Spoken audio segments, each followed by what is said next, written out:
Hello everyone! In this video, I'll show you how to change your T-Mobile hotspot password in just a few simple steps.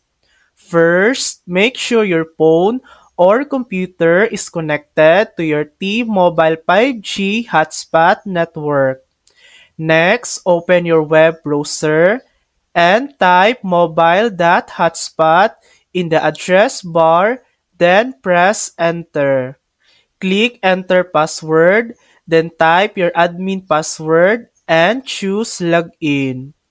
If it's your first time using the hotspot, you'll be asked to pick a language and create a new admin password.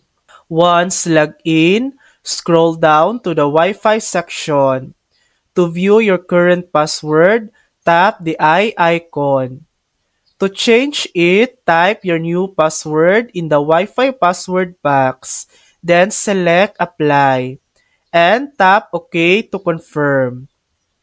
Now just reconnect your devices using your new Wi-Fi password, and that's it. You've successfully changed your T-Mobile hotspot password. Thanks for watching! If this video helped you, please like and subscribe for more helpful tutorials.